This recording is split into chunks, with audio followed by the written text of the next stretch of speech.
President Uhuru Kenyatta has assured Kenyans that learning at all the institutions of learning will be resumed in the next 3 weeks. The president asked parents and guardians to prepare and facilitate their children to resume learning when schools reopen effective the 4th of January 2021. Speaking at the Nyayo National Stadium when he led the country in marking the 57th Jamhuri Day celebrations, the president at the same time ordered the Ministry of Interior and Coordination of National Government to ensure the directive is adhered to and that all children report back for learning. After spending more than 9 months away from school following the closure of learning institutions in the wake of the COVID-19 pandemic, it is now clear that all learners at all levels will be resuming their normal classes in the next 3 weeks. President Uhuru Kenyatta, while addressing Kenyans during the Jamhuri Day celebrations, ordered parents to prepare learners ahead of the resumption of learning. We remain on course for the resumption of learning in all classes effective the 4th of January 2021, with the safety of our young learners being our top priority. All parents and guardians are required to facilitate their children to resume their learning in January of next year.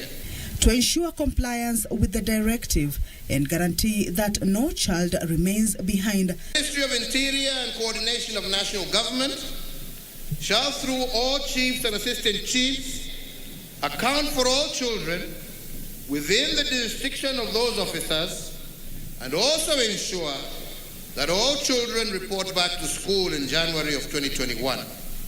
The head of state directed the Ministry of Interior to ensure smooth flow in enrolling all learners. The Ministry of Education is also expected to do a compilation of reports of the details and identities of pupils and students who may fail to return to school. This will encompass learners in primary and secondary schools from both public and private schools. And that the Ministry of Education shall reissue and publicize the education policy on school re-entry so as to facilitate the readmission of all of those who may not be able to report due to pregnancy.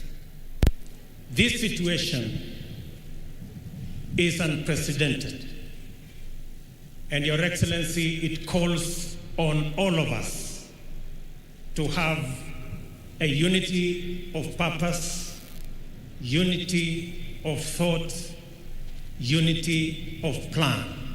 In containment of COVID-19 in schools, the President said the Ministry of Education and Health had developed specific protocols and guidelines to facilitate the reopening of all learning institutions. While paying tribute to the country's founding fathers for laying a solid foundation for socio-economic and political development, President Kenyatta said the Big Four agenda builds on the intentions of the previous administration. The president said the Big Four agenda boasts aspirations that run through the country's history, focusing on 4 intents of the liberation struggle and the aspirations of the nation's founding fathers. He said he has invested on the border movement, whose plan is to build a capital through a ritual of daily savings. The president also said that he was jump-starting the shift from being a country of net consumption to one of net production, while building a holistic base of human capital that is food secure and health assured. As the country marked the 57th Jamhuri Day celebrations amid a pandemic, President Uhuru Kenyatta's message was clear, calling on Kenyans to participate fully in realizing the dreams of those who fought for independence. Kamche Menza for Channel 1 News, Nairobi.